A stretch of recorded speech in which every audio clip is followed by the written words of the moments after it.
3, 2, 1. Hello, everybody. Welcome to episode 6 of the Hollywoo Reporter. Woo! Woo! Woohoo! We are at the same couch as we were last episode because we were too lazy to move it back to the correct wall. Hopefully, next time we're here, we can have our nice little rock wall set back. But I'm here, joined by my co-host Matthew Mingo. What's cracking, boo? And I'm Dan Mendez. I'm terrible at introductions, but good thing my co-host is not. Tell the people. All right, so we're on episode 6. This one's called Our A Story is a D Story. Written by Scott Mader and directed by J.C. Gonzalez. JC, R.I.P. Don't. That's always a good joke. It is. It's never a good joke. I love it. Like when we went out to dinner for those, I forgot to mention this. Mendez, our future guest, Connor Maitland, and Gotta get him on someday. What's soon? Yeah. Well, we want to do a podcast outside of BoJack. As you guys saw in the last episode, we got really off the rails.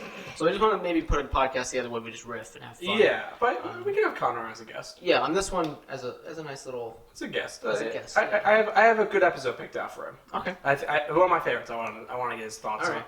But this one. So anyway, they were very nice to me. Mendez, Connor, and Connor's girlfriend are also a friend, Holly. Threw me a surprise birthday party a month after my birthday. Which was a month ago. Which is a month ago. Yeah, we're coming up on a month. We're coming up. So your birthday was 2 months ago. 2 months ago, you're right. Party was a month ago. Party was a month ago. It all started because I joked to them in a text message that because you were both realized you were not free on the same day, and I said, "Oh, are you guys throwing me a surprise birthday party?" Which then, like, I would sporadically text them things like, "I like red velvet," and post on Instagram about it. And they did throw me a surprise party, which was very nice. Yeah, anytime, man. I forget where I was going with the story. I had a point to it about all of this. Was it just a thank you, or was it leading into anything? I think it was leading into something. It'll come back to me later. All right, we're ready. We're off to a rocketing start. We're off to a rocketing start. So this episode is picks up where it bleeds. Basically ended last week. It opens with BoJack and Diane returning from their trip to Boston. They're at the airport. Mr. Peanut Butter is picking up Diane, and Todd was supposed to pick up BoJack, but Todd's in jail. Yeah. And BoJack still has no idea. Yep. And Mr. Peanut Butter comes. He's holding a sign that says "honey." Yep. And he claims he invented the term "honey" to call your girlfriend. The bear comes up. She's like, "Oh no, it's just a pet name." I missed that joke because I had it on mute before it started, and as I mentioned in the last episode, my TV's very temperamental. Yeah. So I was like, I guess that's a bear joke. Yeah. That's good. I do like that Mr. Peanut Butter claims he invented the term "honey." Yeah, it's great. I think in his mind, because who did? That's true. Do you like that term? To call someone honey? I don't know. I'm not a person that's... You're not out there? I'm not very versed in relationships. Yeah. So me personally, I've never done it. Here's my thing. I think I'm more of a babe kind of guy. Babe. I like calling people sweet cheeks. Yeah. I call my stepdad that sometimes. He'll walk by me and I'll slap his butt. What's going on, sweet cheeks? And he'll look at me like, what are you doing? I'm like, what, you're going on the can. You mind just... Let's call him sweet cheeks. I'm also wearing his underwear right now. So. We're sorry, though. I realized in the other episode, because we're sitting on this couch, it might sound like we're farting. We're not. Am. It's an old couch. This thing keeps slipping. We had some of those Boston beans in the last episode.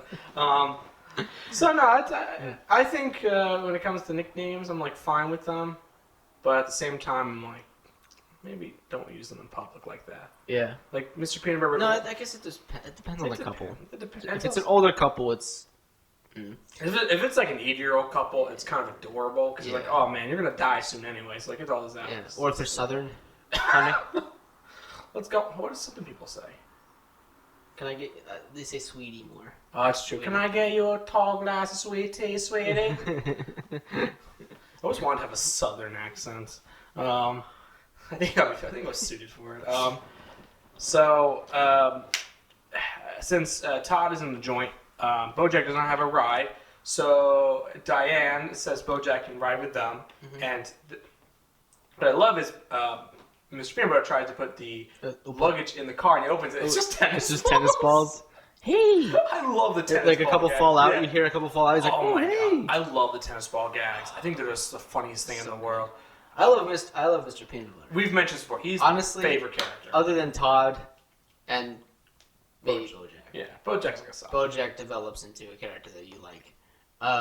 Well, in my opinion. Well, I think as we get further in, I think any protagonist. I think we empathize with him. Yeah. I don't think we necessarily like him, but we can empathize with him. Yeah. Because Bojack is kind of us in a way. He's us when it comes to depression, anxiety. Right. Well, you said he's the opposite of he's opposite of Rick. Yeah. Because he knows the show doesn't really let Bojack off the hook for his issues, for his problems he has. So this is the episode where Bojack's feelings for Diane are kind of confronted. They're not kind of confronted. They are confronted when Mr. Peanut Butter flat out asks Bojack before they get in the car, "Do I have anything to worry about?" Mm-hmm. And Bojack says, "No, I have." The first time he says no, he has nothing to worry about. And then as they're driving, they decide Mr. Peanut Butter is going to take Diane out for dinner, and Bojack kind of third wheels it, and they go to the restaurant, and they get into a pissing contest. Okay, wait. Doesn't Bojack say like, "Oh no, do I care about her?" No, that's the second time. That's the second time. At his house. That's At his house. No notes, Dan. Back at it again. Don't worry, I got it. Mingo cares this whole show. I just set it up. He talks all the time. It's basically my passion project. So Bojack third wheels the day, and they get into this pissing contest, and it kind of reminded me of, and this is a stretch. One of the shows I really love is called Justified. It starred Walton Goggins and Timothy Oliphant. Timothy Oliphant you would know from Santa Clara Diet. Okay. He plays the dad. Yeah. Great actor. Him and Walton Goggins would get it, what I called into a pissing contest to see who was the best actor in a scene. Because it was like Shakespearean. Well, competition only means exactly better stuff. And even the seasons of the show I really didn't love. Just watching them on screen together, which was not frequent all the time. It was just like, man, this is like watching a masterclass in acting. Yeah. These guys are like on the top of their game. They're playing parts that were made for them. It's a really good show. I would recommend to anyone. I love the show Justified. Yeah. But anyway, they basically going back and forth of like buying stuff for people at the restaurant. So it was like, Mr. Peanut Butter's like, I'm buying everybody Xboxes. Which is great. I would love an Xbox. Yeah. I'm a PS4 kind of guy. All right, geez. Sorry. Really? Yeah. I'll take an Xbox if it's free. I never owned a PS4. I have one now. Really? Yeah, man, ball out. I own a PS2. I had an original PlayStation, and I had a PS3, and then I just now got a PS4. I had a PS1 to Xbox 360, GameCube. You switched over? Wii. No, I didn't have an allegiance to any system. I just wanted to get something to play games on. It's a 50-50 thing, because like, if you're a gamer and you're not gonna play on Wii, right? Unless you're like into Smash. And if you're on PC, you're way too godly for us, us console gamers. So it's a 50-50 thing with our audience. I'm sure. I got the 360. One prefers the other. I think I got the 360 before it came out. Yeah. Yeah, my dad's girlfriend knew someone who worked at Toys R Us, or they put it aside for. It was a thing where I actually got it. I got it like they were sold out, but I still got it at Christmas, and I got the Red Ring of Death on it, and my dad, bless his heart, tried to fix it. Like he sent it out to be fixed. Yeah, it didn't work. Yeah. He even found a video online of how to fix it. He took my Xbox apart and put it back together. So I did that with my PS3. Remember, my dad, we opened it, and we still don't know what's wrong with what went wrong with it. we found like plastic pieces inside. Or something broke. Strangely enough, he got it to work where you could turn it on and still play, but the red ring of death still came up. So he eventually was like, "Man, I'll just buy you another one." Yeah. He was like, "Okay," and then he bought a fan as well, and then I had one. My parents are divorced, and when I was a kid, and they still are divorced, but still are. I got an Xbox for home for Christmas the following year at my mom's house, and I got the red ring of death on that too. And what I did was I turned it off. I was going to my dad's for the weekend anyway, and I came back and I turned it back on. It was working fine. I've never had a problem with it since. And then I got the black Xbox when it came out. It was 360 one. I never owned an Xbox. Okay. Yeah, so anyway, that's my video game history. Yeah. No, I don't play much video games. I don't either. I recently just got a PS4 and I'm trying to. I'm trying to let loose with video games a little bit more. It's a good outlet. I got it. I was playing NCAA 11 football for like 10 years. So this is why we want a just riff podcast, so that we can do this stuff without getting distracted. Okay, back to the episode. Back to Bojack. I just peaked the audio. So they have this pissing contest, and Bojack ends up buying the restaurant, which I did not remember when he bought the restaurant. So they get into this, like, drinks on everyone. And I bought a helicopter. And he's like, you know what? Drinks on everyone forever. I just bought the restaurant. I own you now. Dance for me. Which I know from watching the show, Bojack owns the restaurant. But I forgot this was the episode that happened. That happened, yeah. And he just did it out on a whim. He did it because he wanted to impress Diane. Yeah. Which is a weird thing because that would not impress Diane. Weird flex. It's a weird flex. Like humble brag. And, it's like, I could buy this restaurant right now. And he did and Diana makes a joke to it about their wealth and being flaunting their wealth in front of everyone. It doesn't impress Diane because Diane's we'll see later on. She's more of like she cares about the poor. She does care about the poor. And she's like, you're just flaunting your extravagant wealth. She's just not impressed by that. She's not impressed by that at all. And you can tell the whole time. She's like, what's going on? Because even Mr. Peanut Butter's doing it. He's playing into Bojack's game. Well, and this is one of the few times I see Mr. Peanut Butter being kind of spiteful. And I think there's a darkness to Mr. Peanut Butter, and this episode kind of shows it, where he's like, we see it in this episode, we see it again in season 2, but we don't get to see it often, and there's kind of this jerk to Mr. Peanut Butter, where he's a very nice guy, but if you push him far enough and you hit the right button, he will turn on you. I think he's just hiding it. He's trying to keep that persona that he's a happy person. I think in the beginning he's supposed to be a spoof or a parody on the nice guy in Hollywood, the guy everybody likes. No one's nice in Hollywood. Exactly. I'm trying to think of a good. Hollywood changes people. It does, especially when you're famous. But there are those actors that they just have a reputation of being a really cool, nice guy. I'm trying to think of an example of this, but I guess maybe where in interviews or in public settings they're just very nice, but deep down they're kind of a jerk. I think Ellen's kind of there's a rumor Ellen is not really a good person. Yeah, I don't want to comment on that. I heard that. Yeah, I've heard it too. I've heard it from watch Ellen. No, I don't either. I have a job, but I don't watch it either. But I've heard though that Ellen on the outside is a very nice person, but she's very mean to other people. Yeah. So I'm not saying that's true or not, but I'm just saying that is maybe she's So maybe I do see a little bit of. I do see a resemblance between Ellen and Mr. Peanut Butter. Yeah, that's what I mean. I do see that. They're very giving and very generous. I would not be surprised if Ellen or someone like Ellen was the inspiration for her. Yeah, and I think that's what Mr. Peanut Butter was supposed to be in the beginning. Because Ellen used to be in a sitcom. She was in 2 sitcoms. Was she? Yeah, she was a stand-up. Right. I do think, though, that in the beginning, Mr. Peanut Butter is supposed to be this satire on it. I think as the series progresses, he stops being a satire for it, and his character just becomes really nice. Yeah. That, and kind of more not naive, but more simple. Yeah. And kind of like Woody on Cheers or Coach on Cheers, kind of this simple aw shucks guy. And I think that's what he's supposed to be eventually. Yeah. He kind of just becomes also the poster child for you just stumble upon stuff without having an actual talent. Do you think that's true. We do see that later on. Yeah. With PB and J living. Yeah.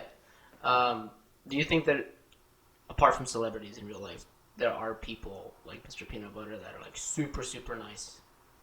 And, Yeah. I think that's... Deep down, they're not good people. Yeah.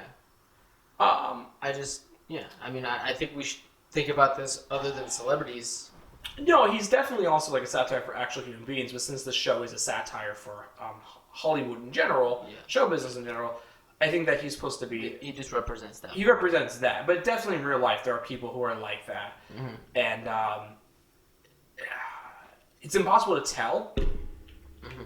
I've known many people who turn out to be that, and some people think I'm that. Yeah? Yeah. It's like...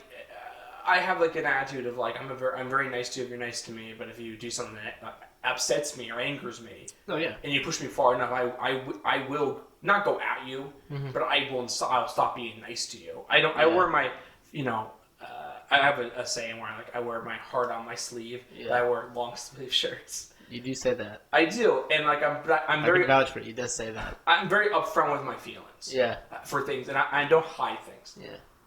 And it's... I envy you for that. I can't do that. It's gotten me in trouble before. Yeah. There was a time this is one kid who I did not like at all. Mm-hmm. I thought he was a really bad person, and he was inviting, I think, me and this other kid to a party. Right. I didn't make eye contact with him the whole time. I just like stared. I do that too. Whenever I see someone that I just don't think I should be talking to, or I don't. I try to avoid that. And it kind of sends a message, because you can't necessarily walk into a room and not notice someone. Exactly. Exactly. And then at the end, when he left, my friend turns to me and goes like, "You really must not like him. You didn't look up the whole time."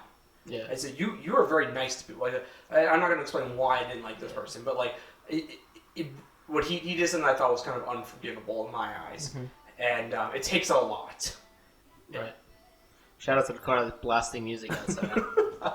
Hopefully we're good. I think we're good. We got some good microphone. Yeah. So anyway, what song is that? Some mainstream pop. I'll close the window for a second. Keep them entertained. All right. So anyway, why is the only thing in a plane crash that survives is the black box? Why don't they just make the whole plane out of the black box? That was my really bad airplane joke. That's been passed down from bad comic. Why don't they just give the airplane parachutes? Why don't we have solve the problem? Why don't we have just like those little beanies on the airplane as a fail-safe? All the passengers have one. So go back. So after all of after the pissing contest is over, BoJack wakes up in his house, and he stole the D from the Hollywood sign, and that's how we got our name, the Hollywoo reporter, because it was, there's a that's where the name came from. Exactly. There's a very successful paper it's called the Hollywood Reporter, and what we took out the D was the. We have not misspelled the titles and the channel and the SoundCloud and we haven't misspelled it. Hollywoo Reporter. Hollywoo Reporter. Hollywood without a D. Exactly. And so, because the D is stolen, and we get a great thing with the whale is back, the news reporter, voiced by the great Keith Orman, and they go through the names of people they thought who stole the D, versus people with D in their names, like David Duchovny, DMX, Dick Van Dyke, and Dane Cook, who we all know is a thief. Yeah, because that one joke. No, he stole a couple of jokes. No, well, that, and also he told a joke once about, this is honestly one of the very few sets I actually know. Because although I am a comedian, I don't watch a lot of stand-up. Yeah. My stand-up comes a lot like that. Anyway. That's normal. He has one bit where he's like, man, if I really wanted to screw up someone's, life, I just go and kick a front door open and run away. So that when the family came home, they would be like, oh, we got robbed, but we didn't. And for the rest of their lives, they'll be like, what the fuck did they take? And I think it was based on a true story or something like that. That's what I reference it to. But he got in trouble because he stole jokes, right? Stealing jokes in the comedy world is a big no-no. it's really hard to prove it at times because some people sometimes mistaken similar premises to and similar execution to plagiarism. But the thing is, though, there are so many comics out there who have bad gluten jokes about what gluten is. Like Dane Cook, though, he was claiming he stole jokes. He also had a very unsuccessful movie career that had nothing to do with it. But I don't think Dane Cook is ever going to be a love interest in a movie. What do you think about Amy Schumer's whole thing? I don't think she stole jokes. No, I've seen the clips that people point me to, and all I see is just similar premises and ideas. Okay, and because for a while, I don't think you guys can hear it. Someone's revving. Revving their Porsche. I just imitated it for them. I for a long time I did believe that she did steal them because Okay. I did see the clips. I was like, that's uncanny. That she definitely stole it, or someone, or maybe she has a writer of some sort. Well, there was a writer on her staff of a TV show who stole something, but that was not her though, and she Which that I have to give her a pass on. You can't. Yeah, she didn't know the guy stole it. Exactly. Yeah. So I mean, now that I'm a stand-up myself, and I see how it goes. Yeah. It's very easy to steal, quote unquote, steal jokes. I also there's only so many jokes out there. There's only so many preferences. There's only so many topics, and there's a lot of comedians. Yeah, exactly. It's kind of like there's only like 6 actual stories in storytelling that you can imitate. And I do think, not to go off here, but I do think that there's an underlying sexist thing when like people claim Amy Schumer is a joke stealer because who's to say that like when these clips are pulled up, some of them from like the 90s, some of them from like the 2000s, like who's to say like other male comics didn't do similar things? Like I mean, they just caught Amy Schumer because she's famous, and there's a big spotlight on her. Exactly, because she's a female. I think a lot of people didn't like the fact that at one point in her career, she was the biggest comic in the world.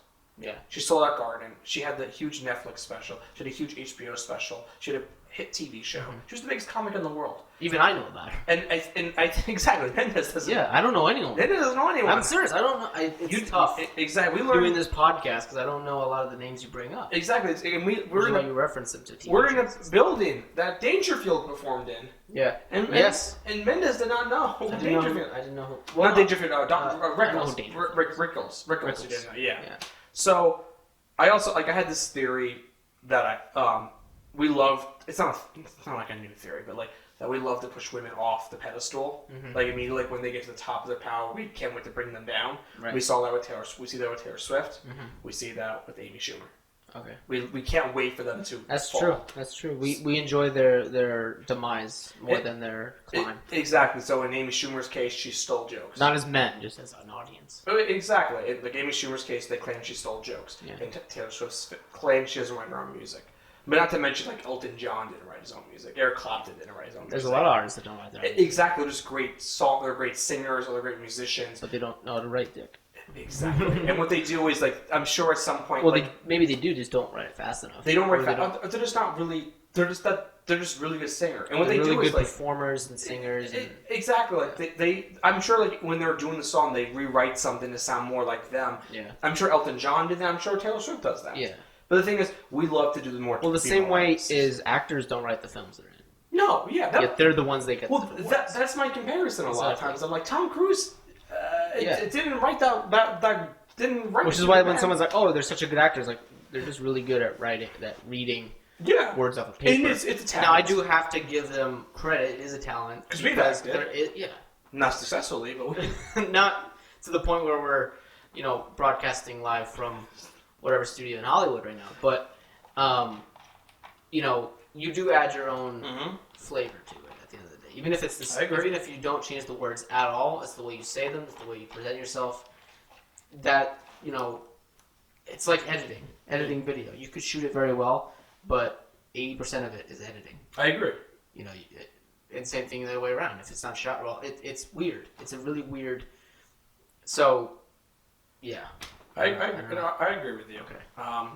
So back to BoJack. Back to BoJack as always. So the D is stolen, and BoJack has a very sitcom-y moment when he's trying to figure out why would he steal the D? And then Diane knocks on the door, and she opens, like, and he's like, oh, like he figures it out finally. Yeah. And I'm like, that's kind of a very sitcom-y like thing you would see in like a broadcast sitcom. Would be like on on Happy Endings or something, or a TV show like that, where it's like, why would I do that? And knock on the door. But I think they did it well. I think they did it well too. Yeah. It also feels like that to me where a commercial break should be, because that's how we're trained as viewers to like think of act breaks in commercial breaks. So like, instead Diane comes in, which now YouTubers do.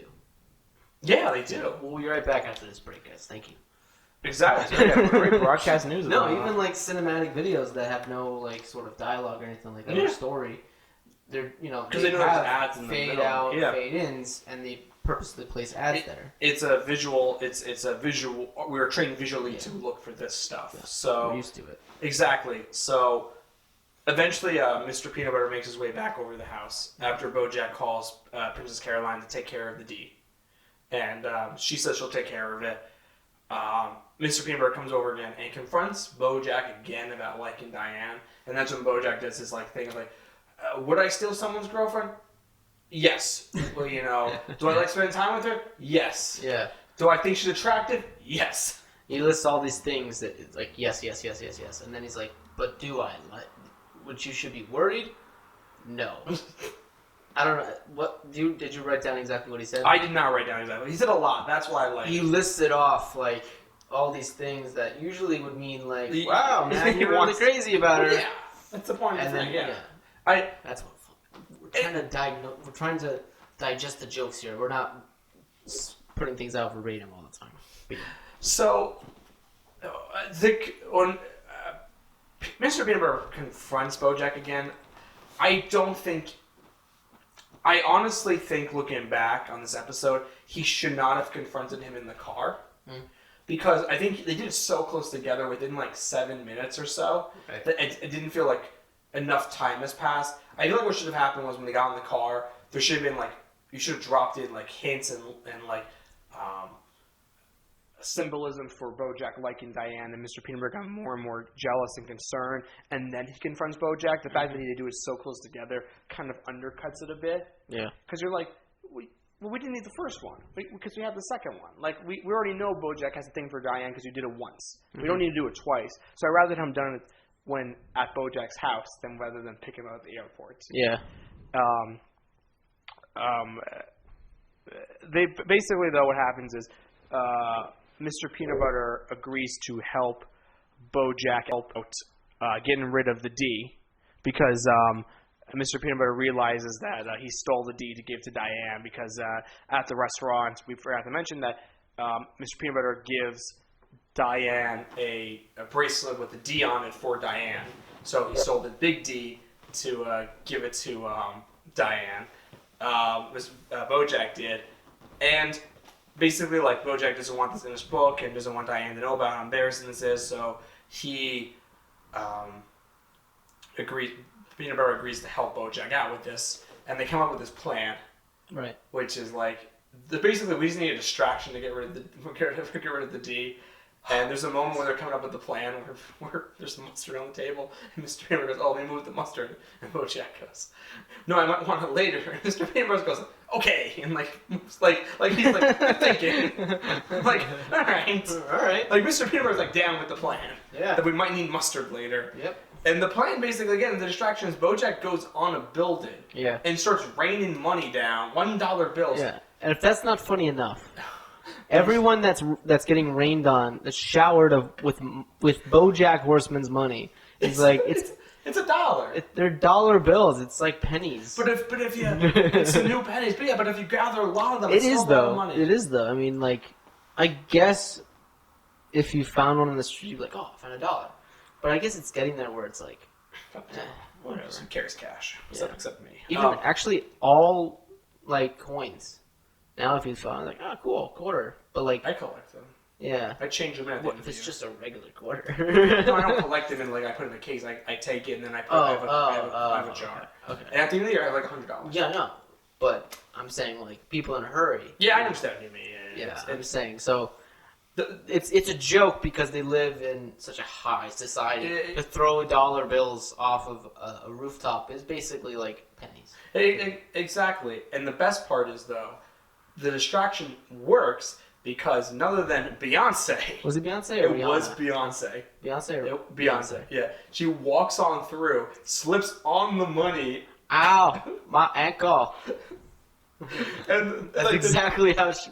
And the news broadcast comes to cover that, and then they can get Mr. Peanut Butter's uses helicopter e-ball at the restaurant and takes the D away, and then it cuts. So it actually served a purpose. It serves a purpose, and then it cuts to the news again. And he just magically knows how to fly a helicopter. Yeah, exactly. It cuts to the news though. It says that Beyonce's music career has come to an end because she slipped in that. Yeah. So thanks to BoJack, Beyonce no longer exists. Were you saying it was actually like Beyonce voiced that? No, Beyonce didn't voice it, but like her character slipped in. I didn't sound like her. No, yeah, well, not Beyonce. It was supposed to be like super obnoxious. Exactly. Like, this is what Beyonce sounds like. I think it's a great time for me to throw out my Beyonce joke. Okay, go ahead. All right. You do remember when Jay-Z heroically cheated on Beyonce? Oh, yeah. Yeah, I've heard this one. I love that joke. Yeah. He heroically cheated on her because who would cheat on Beyonce? Exactly. Jay-Z, because he can. I had this brief Twitter account called Matt's Bad Takes. That was my two of them I loved was that one. This is the second podcast in a row you've referenced Jay-Z, by the way. I love Jay-Z. Yeah, you do. My two favorite tweets from that account was Tiny Tim had it coming. Or it was like, did Tiny Tim have it coming? And I started on Christmas as well. I said to my brother at one point, did Tiny Tim have it coming? Like, and the other one was, do you remember when Jay-Z heroically cheated on Beyonce? Those are my two bad takes. I love him to death. She will never perform again. So in other news, they get the D away, and and then literally as they announced Beyonce will never sing again, they cut to Mr. Peanut Butter at his house, right? Yes, and he presents the D to Diane. Yeah. So he screws over BoJack. He screws over BoJack, and then the pissing contest continues. Exactly.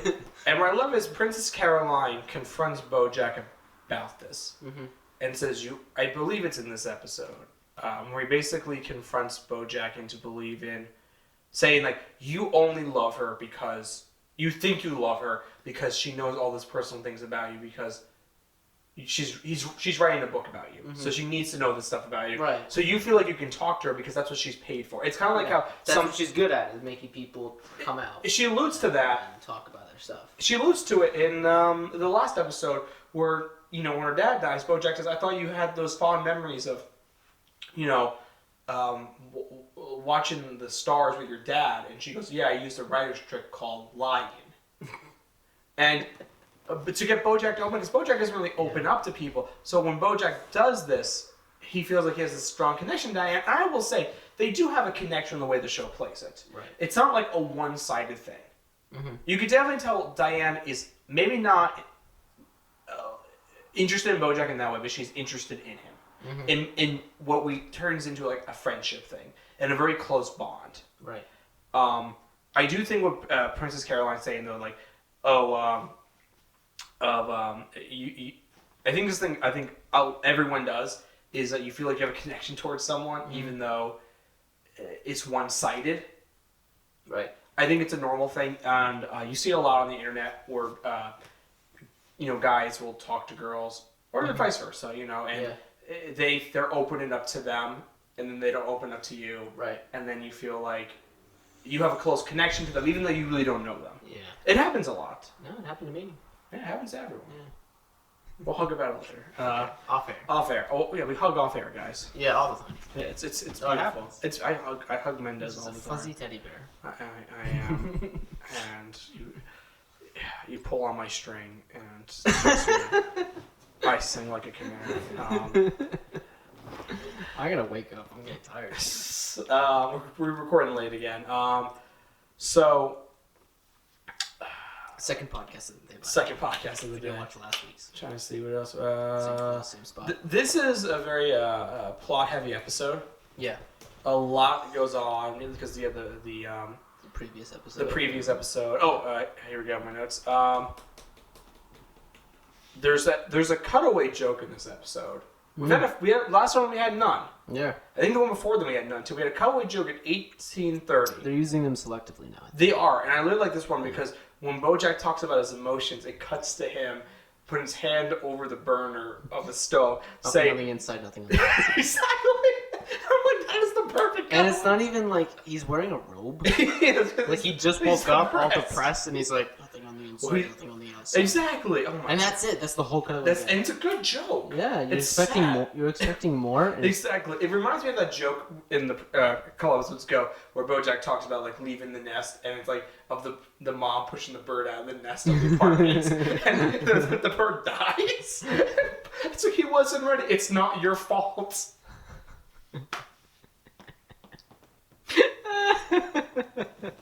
It's like I like it when they go there. You don't see them jump. Exactly, but it's You just see the mom and BoJack. It's not your fault. Oh my god.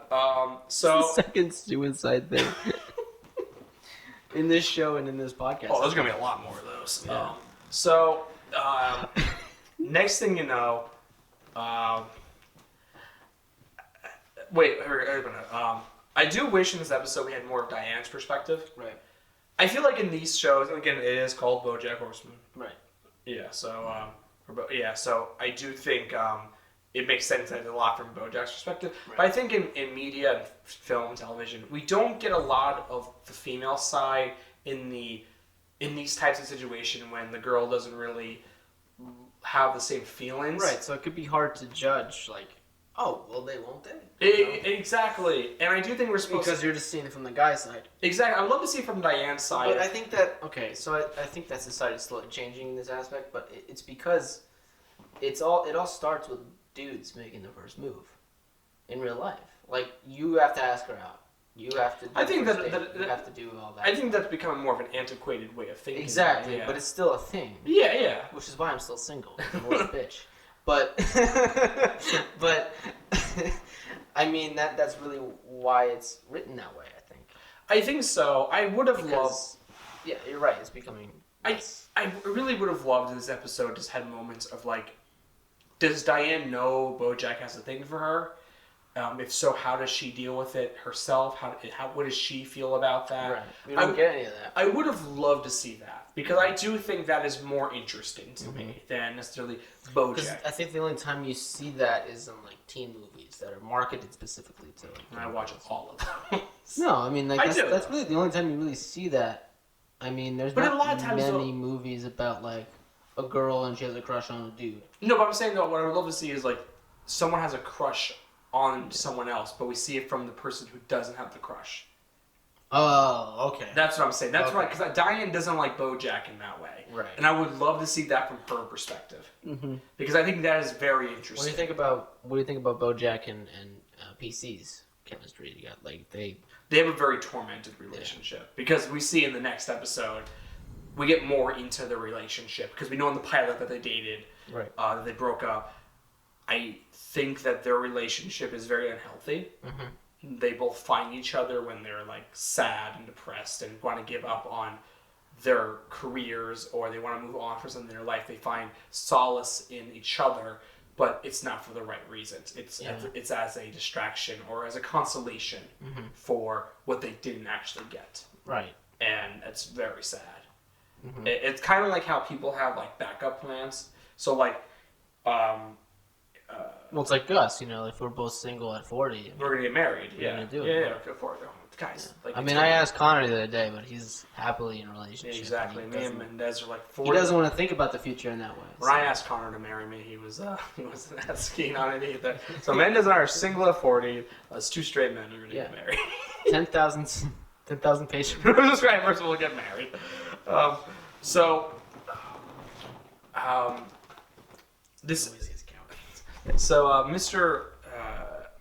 So after Diane gets the D, the big D, guys, it's a D from the Hollywood sign. Grow up. Vinny's not here. Vinny's not even here for this episode. He would have gotten a field day out of this. I love that one. Exactly. So leave, go do something. Yeah. Diane says that she doesn't like these big extravagant gifts, and BoJack says to her, you like more personal stuff. And actually, I did write down what BoJack says Diane would have liked. Oh, verbatim. Here we go. Here we go. And he quotes. Hold on, where did I put it? Oh, yeah, Diane things are an iPod loaded up with her favorite podcasts, houseplans, and saved emails like you put into like a scrapbook. Okay. That's what BoJack says that Diane would like. And I do agree with him. Yeah. I do think that's something that Diane probably would have liked. Yeah. I like the podcast thing. That's to me, it's like, that's something I want someone to do. Yeah, I mean, I'll have all the episodes of this podcast. Yeah, she'd be like, Hollywoo reporter, I'm in. I'm in. Like, rate, like, and subscribe. Second only to NPR. Hourglass. Everyone has a story, and your phone says, it's right. It changes. It does right? change. It does. changes Yeah. I think time. it does. Yeah. We'll bring it up every once in a while for ringtone. It's amazing. And that's kind of like the moment where like BoJack's kind of like, we saw in the last episode, he's kind of he started to open up more. So I'm write the letter in the last episode, and he opens up a little bit, and PC tells him that he can't open up. That's not like part of his relationship. He can't even tell. PC I think says at one point, Princess Caroline says at one point, like, you never could even tell me that you loved me. Yeah. And BoJack finally does open up to Princess Caroline. No, sorry, to Diane. He's at his restaurant. Mr. Peanut Butter does the personal gift thing at their house, gives her a scrapbook, and then proposes to Diane. Right. And while he's proposing... was it at the restaurant? It was, it was at their house. He proposed at their house. BoJack's at the restaurant. Yeah. And BoJack calls Diane and basically tells her that, like, you're the only person who understands me. You're the only person I can open up to. I really like you. Like, I think we should give this a try. And there's a really funny bit where he tells the bartender, like, all right, if she doesn't call in a minute, get the sad scotch. Get the consolation. Is it scotch or rum? Scotch, Something I think. like Scotch. And if she does answer, get the victory scotch. What's the difference? It's the same freaking scotch! It's the same scotch! And she does call to tell BoJack she's engaged, though. Yeah. And she didn't listen to the message. And BoJack says, yeah, just delete it. It was a drunken call about like a pie recipe or something. Yeah, it was a pie recipe. Yeah. So that ends their storyline. And then we have the Todd storyline for the episode, which is him in the big house. Yeah. Because he goes to jail for the David Boreanaz thing. And wait, doesn't BoJack wake up in his own house and say, I'm not sure, but I think when I was drunk last night, I printed out a bunch of pictures of David Boreanaz. Yes, he does. He does say that. What yes. was that? He was talking to someone. He was talking to... I think he's talking to PC. Yeah, she's like, I have no idea about that. Exactly. So Todd's in the big house, and he calls BoJack up, and I separate these into two different storylines because they're the Todd one's not that big, but there was a lot to go through in the Diane and BoJack story this episode, but I really liked how they basically made Todd's thing like he has two dates of the dance, and he needs to pick one. He has like the white supremacist gang. And the Hispanic gang. The Hispanic gang. Yeah, and they're not gonna mix well together. No. It's actually, this is a joke that happened on Arrested Development as well. The grandfather's in jail and he has two gangs asking him to join their group. I still have to watch that show. It's a good show. The first 3 seasons are really good. Season 4 is good. I watched 2 episodes of season 5 and gave up. But I thought the Todd stuff in jail was very funny. Okay. I thought it was a nice, it was more lighthearted than to go away from the serious relationship stuff. It was like a nice thing to cut to eventually, of like Todd doing different things in the jail, calling BoJack up and asking him like, oh, like, can you bail me out? It's only $50. Yeah, he hangs up right as he says, it's only $50. And reminds him again later. I remind you, my bail is only $50. At this point, he's been in jail and he already has a second phone call. Exactly. And there's a really funny moment where he gets the invites from both gangs, where he has to wear 2 different outfits. Yeah. And so for the Hispanic gang, he's wearing like a do-rag, right, or a bandana. A bandana and like a green a green On like his arm? I think his leg or something. he has on his arm. I'm sorry. And because I heard a story that the animator that when they did the episode, they originally needed everyone to have the color that coordinated with their gang in the cafeteria. Yeah. And the first version of the show in that episode, the first run through, no one had the bands on. Right. And he told the animator, I need you to put the bands on them. I forgot. He goes like, Yeah. is that important? He goes like, well, it's the whole point of the joke. Yeah. Is they have the different bands. So. Yeah. But Todd for the white supremacy gang has a bald cap on. Yeah, and then he has another. He has two. He has two for the. He has a blue and a white one. Yeah, and the other arm. And as all the great having two dates, the dance stories go, they both find out about it. Which makes me think: do you think that's ever worked? Could you take two girls or two guys, whatever? It's definitely happened. It's definitely happened. Has it ever gone well? That's another story. My friend brought two dates to the prom. Yeah, but did they know about it? They agreed to it. Okay, then that's not the same story. Then. I know. I'm just saying. Okay. I mean, it's a different. I'm humble bragging for my friend. After the prom. It's a flex. Yeah. He's not even here right now, man. He's getting all the credit. John's a good man. When did he go to prom? Like 10 years ago? Alright, I'm not that old. Let's see, I'm 24 now, 6 years ago. Okay. He's still getting I didn't say that, but still... I'm just saying that he did take two dates to the prom, and did he ask one and then I think she said no? No. And then he asked another one, she said yes, but then the first one I don't said remember yes? how the asking went, but it was kind of like they both agreed to like, be his dates. Yeah. And, So they're like a package deal. Well, yeah, it's kind of... He asked the friend, she's like, not without Whitney. Okay. Well, I was Whitney in a wig, but... so... Girls do that all the time. But I know, I like to go out there undercover in a wig. Yeah, you gotta... take people to the prom. It's like jackpot, you go to the club. Can my friend come too? I have the booty for you. Tell you, guys with two-seater sports cars, man, you guys are doing it wrong. So, basically Todd's thing ends with him, the gang's finding out, and Todd says, "There's like." But these aren't high schoolers. These are prisoners. Violent these prisoners. are prisoners, and they're gonna like curb stomp Todd, and then in a very Seinfeld-like moment, all the plot lines converge together, and that's when the whale is like, he's like, gang riots at the Hollywood Supermax. Exactly, and then like first, the D is being taken away from Diane and Mr. Peanut Butter's house. Yeah, and the fireworks that are going off at Mr. Peanut Butter's house for the engagements hits the helicopter. Yeah. The D falls into the prison. But the guy was like, I just finished how many tours in like Psycho? It's kind of like the I don't know. it's kind of like the I'm getting too old for this shit type of movie. I'm one day away from retirement. Yeah. This helicopter pilot was like talking about how he did so many tours. And and it's like his last one or something. He's like now I do this cushy bullshit, and then a firework comes and poof, and that's it. That's the end of the D. And I think we need this guy here. And it crashes into the prison, and then the prisoners are let loose. That's how Todd gets out of prison. Yeah. And that's how the episode ends, right? That's about it. Yeah, let me just double check my notes. Babylon notes. Yeah, that's how the episode ends. What's up? What's going on? That's how the episode ends. That's how the episode. Vinny just comes. Fade to black. So, what did you think? What was your? I think it was a. I think it was a good. I think it was like another 7.5. I agree too. These aren't great ones, but they're fun. That's the rating on iTunes. 7.5. 7.5, yeah. Minimum iTunes rating. Minimum iTunes rating. So yeah, this was a good one. Yeah. Would you again 7.5? I think 7.5 again. Yeah. 7.5. Yeah. Okay.